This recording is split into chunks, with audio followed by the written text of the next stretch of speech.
very much, and welcome to this afternoon's concert by the Daytona Beach Concert Band. My name is Jim Madeja. I'll be conducting the first half of the concert, and Lee Knier will be out here to conduct the second half of the concert. Today's concert offers a wide variety of different types of music, so hopefully there'll be something on the program to satisfy every musical taste. The first number that we played was a concert march by Kenneth Williams titled Villa Bella. The next piece on the program is by American composer Claire Grundman. Claire Grundman received his education at the Ohio State University and then taught in Kentucky and Ohio, and then went back to Ohio State as a faculty member there. He had a real interest in American folk music and wrote a lot of pieces that featured American folk music. He wrote 4 American folk rhapsodies. In addition to that, he wrote a medley titled Kentucky 1800, a medley of American Civil War folk songs, and a fantasy on American sailing songs. This afternoon we're going to play the second of those 4 American folk rhapsodies. This piece was written for and dedicated to the Florida State University Band, and it includes 3 folk songs. You'll hear Billy Boy, Skip to Maloo, and the beautiful ballad Shenandoah. This is the second American Folk Rhapsody by Claire Grundman.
Thank you. The next piece has a very sad backstory to it. In 1873, American businessman Horatio Spafford planned to take his wife and his 4 daughters on a trip to Europe. And at the last minute, he wasn't able to go because of business matters. So he asked his wife and daughters to go ahead, and he would meet them there in a few days. His wife and daughters boarded the ship, and on the way to Europe, their ship was struck by another ship, and within 12 minutes, that ship sunk. Mrs. Spafford survived, but the 4 daughters all drowned. Of course, Horatio Spafford was really crushed. He got on a ship and headed to Europe to meet his wife there. And when he got near that area where his daughters went down, he pulled out a pen and a piece of paper, and he started to write a poem that was an expression of his grief. Several years after that, the hymn writer Philip Bliss read Spafford's poem, and was so touched by it that he used it as text for one of his hymns. Now, Philip Bliss typically wrote his own text for his hymns, but this work was so meaningful that he made an exception to that. We move ahead to 1989, and American composer David Holsinger took Philip Bliss's piece and arranged it for wind band, which is what we're going to play today. So this is a work simply titled "On a Hymn Song of Philip Bliss" by David Holsinger.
The 19th century Italian composer Amilcare Ponchielli is best known for his opera La Gioconda. The opera itself takes place during the Inquisition and is very dark and tragic throughout, but with one bright spot. In the third act, the head of the Inquisition decides to host a ball at his palace. And as part of his festivities, he presents for his guests a short ballet. The ballet is titled The Dance of the Hours. Now, I suspect very few, if any, of us have actually seen the opera La Gioconda, but that doesn't mean that you don't know the music from Dance of the Hours. In 1940, Walt Disney borrowed the music for his animated feature Fantasia. Anyone who's seen Fantasia, do you remember the scene with the dancing ostriches and the alligators and the hippos with the tutus? Yep. Okay, the music being played during that scene is Dance of the Hours.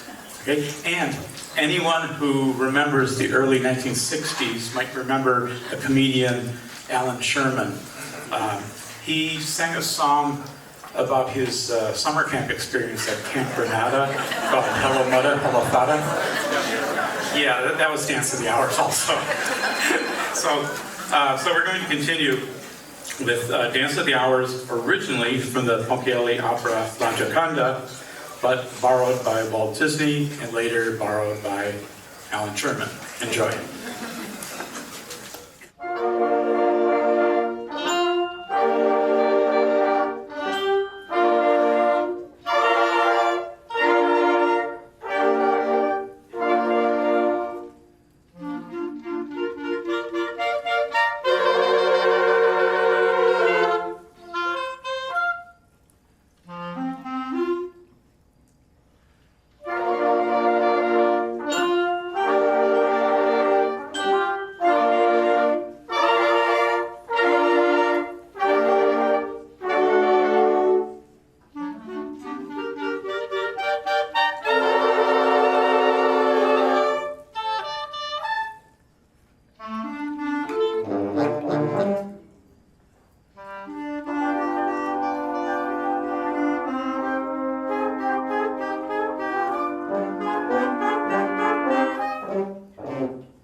Before we play our final number, before intermission, I'd like to thank the New Smyrna Beach Regional Library for giving us this beautiful place to perform.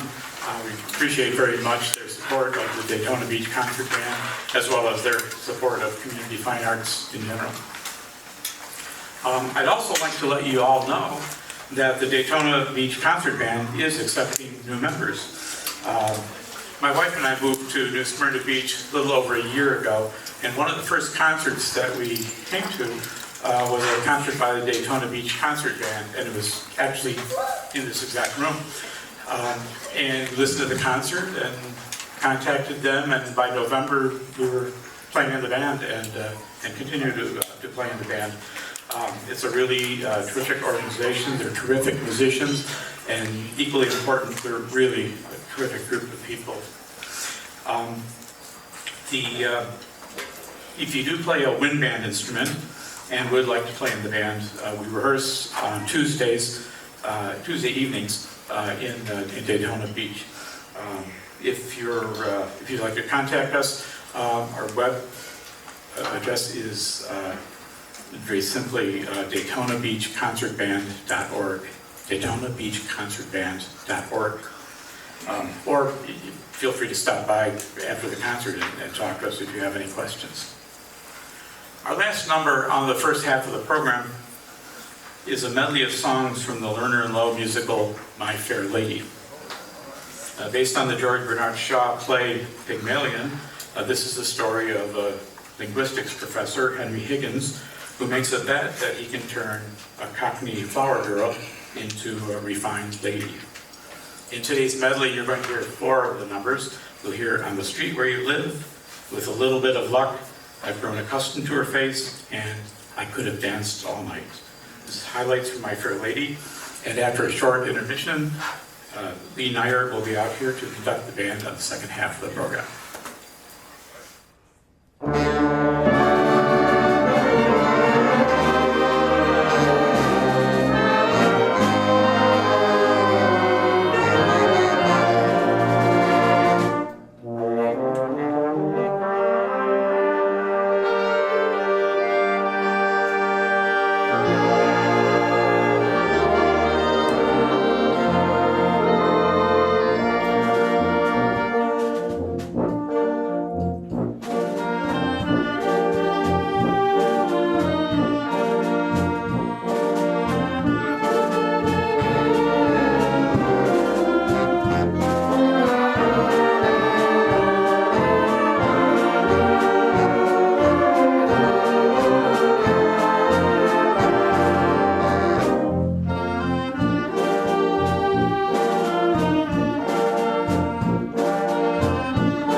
Rhapsody by Luigi Denza, did I get that right?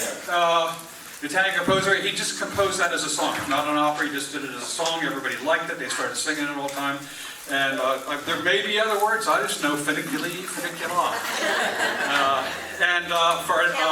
Tell us exactly what that means for people that... There was a funicular, sort of railroad company that was making a gondola kind of thing that went up the mountain, and it went into their town. And so to celebrate that, that's what it all started from. Oh, wow. Yeah. It took me 5 semesters to do 4 semesters of music history, so I have to be careful what I tell you. I got thrown out of 20th century music because I asked the professor if he was ever going to get to Count Basie. Back in those days, they said, "There's the door." Yes, sir. And it was based on a dance, an Italian dance. What is it? Tarantella, thank you. And I knew about tarantellas when I was 5 years old because on the TV show with Mary Martin when they were doing Peter Pan, in the middle of the movie, the Captain Hook gets really depressed and despondent because he can't catch Captain Hook. So his mates say, "Well, we'll play something for you to cheer you up." And he says, "Okay." And they say, "What shall it be?" And Captain Hook requests a tarantella. And then they play a tarantella. He's still depressed because the crocodile and the hook and everything. But so for dances, I don't get this, but today is officially the last day of Oktoberfest. So some of us have a lot of beer to consume before midnight because most people didn't. It starts in the middle of September. So we should do a polka.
that didn't need an introduction. You did recognize it, right?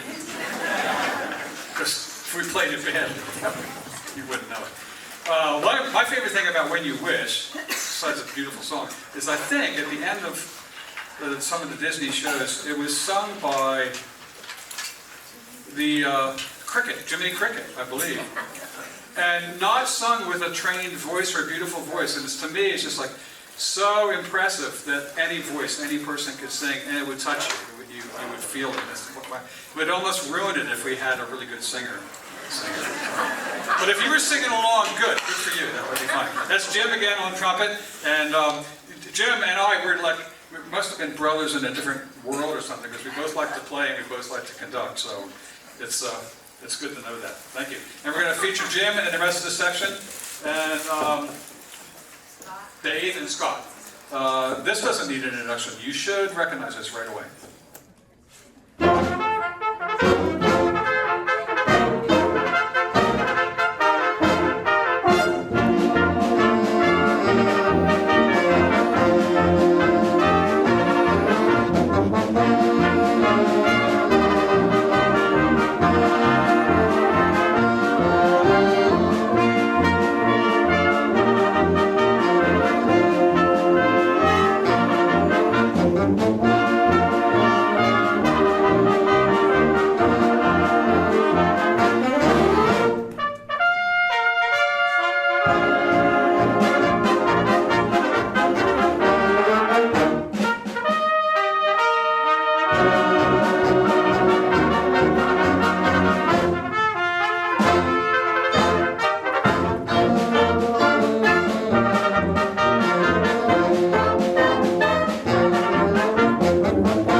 Jim, Scott, and David. Thank you, guys. Yeah, it was Leroy Anderson who wrote a lot of music for the Boston Pops. Sleigh Ride is another one of his. Trumpeter's Lullaby is an interesting one, a trumpet player playing a lullaby. All right, next one. This is sort of, to me, is like the hymn song on Philip Bliss. Only to me, it's like my rainy day song that I like to go to on a day like today. And it's by Edward Elgar, British composer. And it's from a group of songs called Enigma Variations. And he wrote a song or variation for each one of his friends. Apparently he had, I don't know, 13 friends. And that he wrote a song for each one of them and named it after them. And my favorite, the one we'll perform for you today, is called Nimrod.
So when Jim and I decided to split the program, he took the first half and I said, well, I'll do the second half and I'll do more pops-oriented stuff. And then he immediately said, well, if I was doing the second half, I would have picked the same songs that you did. And I went, yeah, I like yours too.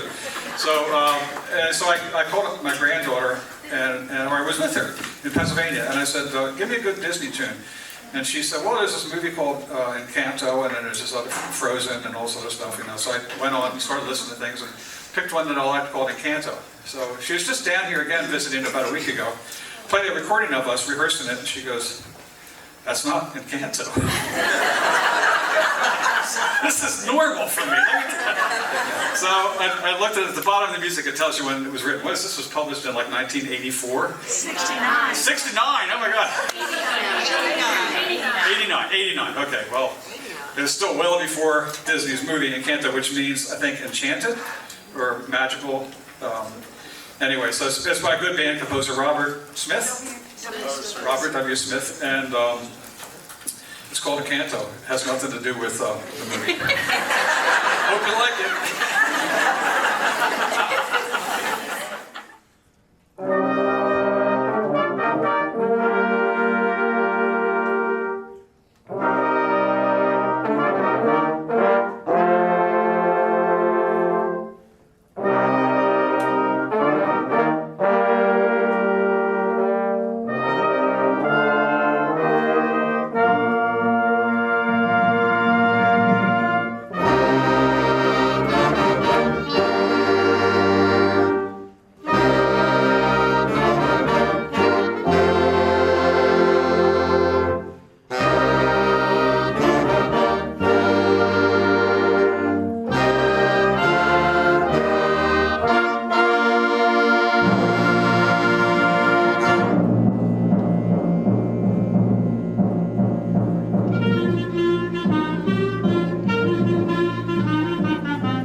my sincere gratitude and thanks to all of you for coming out. And we like to rehearse, and we do welcome other people. Jim and I actually both came about the same time. I might have beat him by 2 concerts, but I moved here about a year ago in September. And so we both, first thing we did was like, well, let's join a band. And then, but rehearsing is fun, performing is fun, because we get to share it with other people. So thank you for being here. Thank you all. Thank you. Wonderful. And we like girl trombone players, so if you know anyone. My granddaughter plays trombone, she wants to play tuba. I got 2 in my garage when she's ready. Yeah, so please we take our thanks and gratitude for being here, and thanks to the library staff for doing these concerts. Thank you. I like books too. And we'd like to leave you with a Sousa March. Do you want to know the title? It's not Stars and Stripes. It's not Washington Post. What's left? Yeah, how about 150 Semper Fidelis?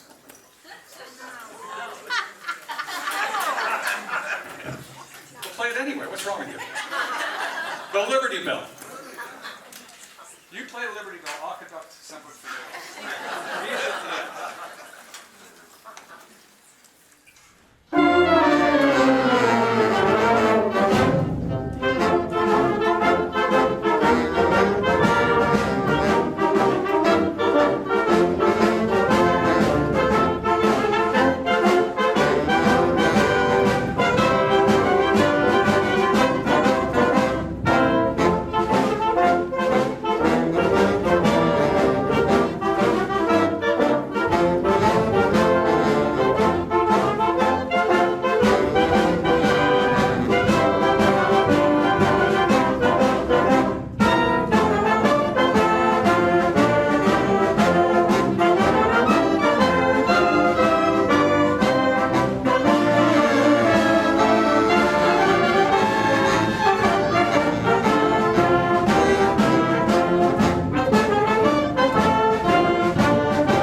you again.